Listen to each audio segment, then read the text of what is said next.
ঝড়ের গতিতে বিক্রি হওয়া আমতা কলাতলার কাশ্মীরি বিরিয়ানি। এখানকার বিরিয়ানি আপনাদের কীরকম লাগে?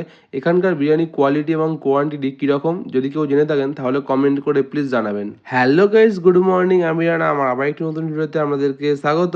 আজ আমি কিছু কাজের জন্য চলে গিয়েছিলাম বাগনানে। এখানে থাকা সমস্ত রকম কাজ সম্পূর্ণ করে চলে গেছিলাম বাগনান বাস স্ট্যান্ডের পিছনে ফোনের মার্কেটে। এই ফোনের মার্কেটে আসার একটাই কারণ, আমার নতুন আইফোনে সেরকম ভালো কভার পাচ্ছিলাম না। এখানে আসবার পর এনাদের স্টক দেখে আমি পুরো অবাক হয়ে গিয়েছিলাম। এখানে বিভিন্ন রকম ভ্যারাইটিস কভার দেখালেও আমার কালারগুলি ঠিকঠাক পছন্দ হচ্ছিল না। ওনারা আমাকে বললেন যে আপনি কিছুদিন পরে আসুন, আমাদের আরও ফোনের কভারের স্টক আসতে চলেছে। ঘড়িতে সময় তখন 8:30। আমি ব্যাগ নিয়ে বাইক নিয়ে বেরিয়ে পড়েছি আমতা কলাতলা যাওয়ার উদ্দেশ্যে। আশা করি ভিডিও শুরুতেই আপনারা বুঝে গিয়েছেন যে আমি কলাতলা কি করতে এসেছি। হ্যাঁ, আপনারা ঠিকই ধরেছেন, আমি আমতা কলাতলা এসেছি বিরিয়ানি কিনবার জন্য। এই বিরিয়ানি আমি বহুদিন ধরে খেয়ে এসেছি। এখানকার বিরিয়ানি নিয়ে আমি একটা কথা না বললেই নয়। 100 টাকা প্লেট হিসাবে বিরিয়ানি এরকম কোয়ালিটি এবং কোয়ান্টিটি খুব কম জায়গায় পাওয়া গিয়ে থাকে। এখান থেকে 5 প্লেট বিরিয়ানি পার্সেল নিয়ে বেরিয়ে পড়লাম বাড়ি যাওয়ার উদ্দেশ্যে। আজকে ভিডিওটা আমি এখানে শেষ করলাম। আবারও দেখা হচ্ছে পরবর্তী ভিডিওতে। Good bye.